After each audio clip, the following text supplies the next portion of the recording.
Shalom, Kahala Yahweh, Bashem Yashai, Bashem Kokodash. Double honors my teachers, the apostles and elders of Great Millstone.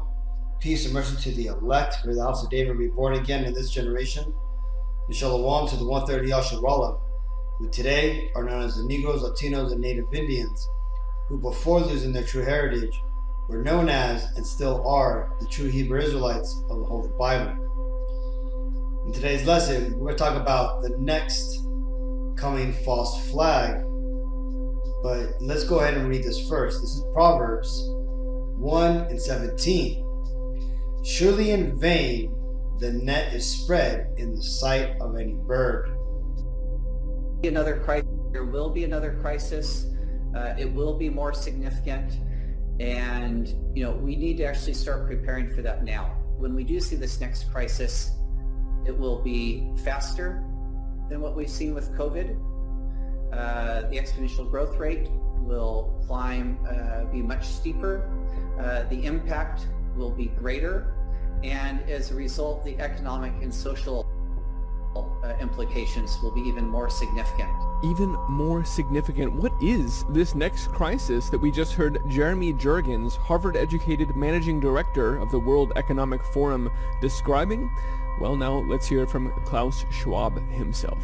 We all know, but still pay insufficient attention to the frightening scenario of a comprehensive cyber attack, which would bring to a complete halt to the power supply, transportation, hospital services, our society as a whole.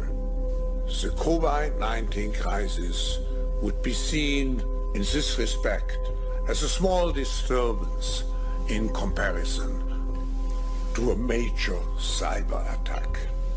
To use the COVID-19 crisis as a timely opportunity to reflect on the lessons the cybersecurity community can draw and improve our preparedness for a potential cyber pandemic. Yes, a cyber pandemic.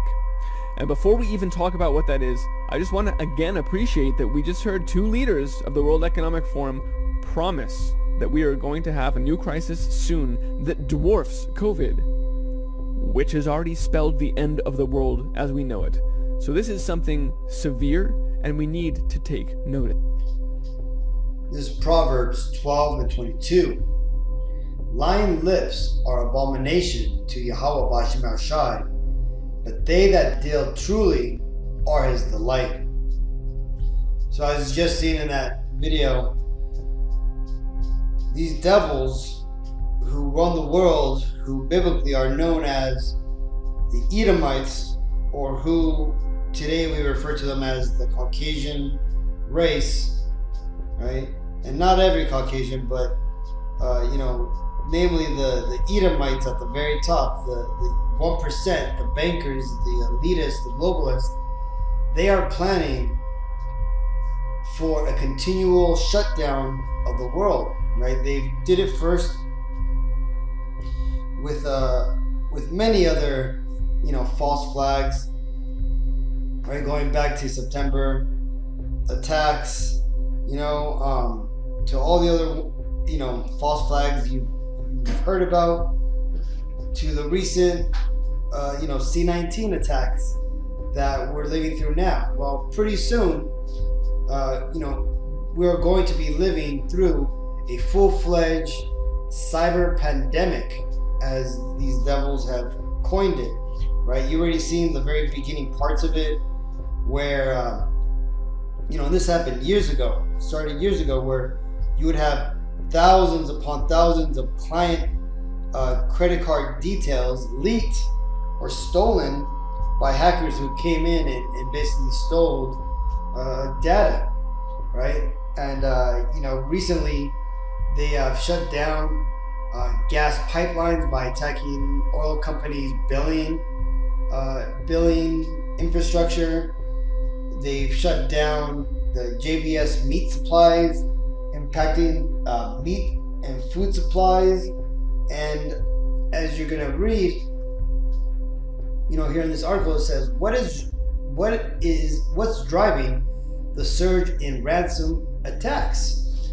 Well, I'll tell you. Again, this is the way Esau is going to shut down the world society so he could reboot it to the New World Order, where everybody is microchipped and has accepted the mark of the beast, and he is the undisputed ruler of the world. Right? This is what's happening, man. Right? And we're not going to read this entire article, but I just want to show you that this is already starting to ramp up. It tells you here, it says a ransomware attack hits up to 1,500 businesses, a cybersecurity expert on what's next. Right? Now, this right here just shows you that these devils are planning on bringing forth the shutting down of the society as something that they didn't orchestrate, right? Where you've already had, unexplained takedown of power grid systems, of popular internet sites that shouldn't go down, right? The reason is because all these kill switches, I guess you could call them, are being put into place.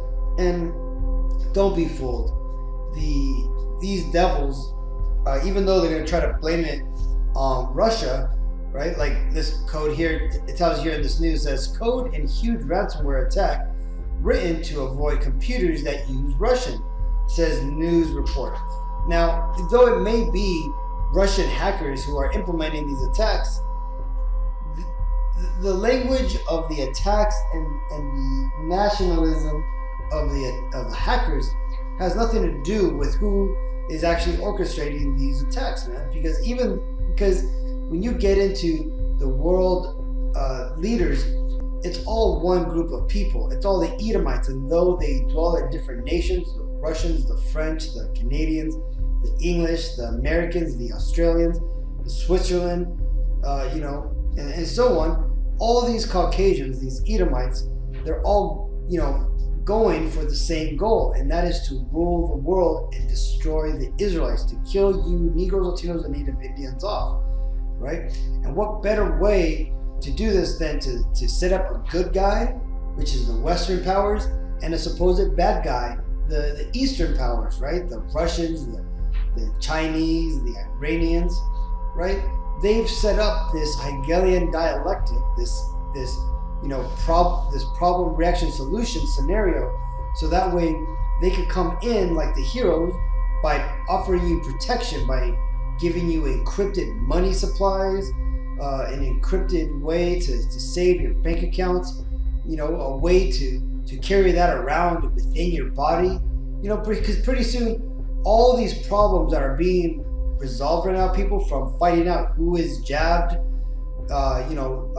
the economic system collapsing, the insecurity of computers and your credit, all these things are all going to have one solution, and that solution is going to be taking the mark of the beast, right? Because these devils, they've had many decades and even centuries to figure out how they were going to implement this, man, right? Let's read this article. It says, criminals unleashed a massive ransomware attack in more than a dozen countries on Friday, affecting up to 1,500 organizations around the world, including a supermarket chain in Sweden and schools in New Zealand. Security researchers linked the attacks to a group called Revel, right? Or R-Evil, a Russian-speaking gang responsible for the ransomware attacks on meat producers JBS at the end of May. In the current incidents, the attackers found a vulnerability in the product of Caesarea, a U.S. headquartered company that provided software tools to its clients. IT outsourcing companies, which in turn provide services to their clients. Caesarea estimates that as many as 1,500 downstream businesses were affected. Hackers have demanded $70 million in cryptocurrency in exchange for a key that decrypts all the victims' data. The scale and scope of this attack is really unprecedented, cybersecurity experts Dmitry Apolovich tells NPR. Most of the affected organizations are small and medium businesses such as dentist offices, car dealers, libraries, schools, and grocery stores, says Abrovich, chairman of the nonprofit group Silverado Policy Accelerator and co-founder of CrowdStrike, a cybersecurity company. Says the origins of the attack is still under investigation, which I'm sure they're never going to figure it out. But just last month at a summit with Russian President Vladimir Putin, President Biden warned the Russian leader that the U.S. would respond if the Russian government continued to allow cyber criminals to attack targets in the U.S. Which, again, like I said, this is your whole good cop versus bad cop scenario, man, right? These devils, even though they're playing, each their own roles, they're all working for the same team, right? The government doesn't have fucking shit to do with what's going on, man. It's the people at the top who are initiating these attacks, that are setting up the networks and planning for their destruction, man. And why is this? Because ultimately they're shutting down society, and they're shutting down society in a way where they're going to require you to ultimately, in the future, for a solution, to take this mark of the beast, right? But before they do that, they got to destroy your current way of life, the way that you can survive by doing your own thing, right? But they're going to make it to the point where you're going to have to survive on this new world order to live. And without getting that mark of the beast, you're not going to be able to live in their society. This is Proverbs 11:13. The integrity of the upright shall guide them, but the perverseness of transgressors shall destroy them. And ultimately, man, all these gimmicks and tricks and freaking sleight of hand that these devils, these Edomites are doing, is ultimately going to be their downfall, because what's going to happen is that the Lord is going to turn it upon their head, and He's going to make it to where people just are going to stop going along with these, with their agenda, with their all their pandemics and things that are coming out, and they're just going to start rebelling against the status quo, man. And then that's when these devils are going to come out with their martial law, and they're forced to put down people who are not going to go along with this whole charade, man. But again, this is all prophesied in the Bible, and the only way that you're going to get out of this is to seek the Lord and return to the true worship. And that is, if you are a Negro, Latino, Native Indian, which would make you a true Israelite of the Holy Bible. So I just wanted to share this article. I thought it was interesting, and just want to give you a heads up of what to expect in the coming future. So until the next time, I want to give all praises to Yahweh, Ba'Shem, Yahushai, Ba'Asher, B'Kodesh, the waters, my teachers, the apostles and elders, the great millstone. Peace and mercy to the elect. Shalom.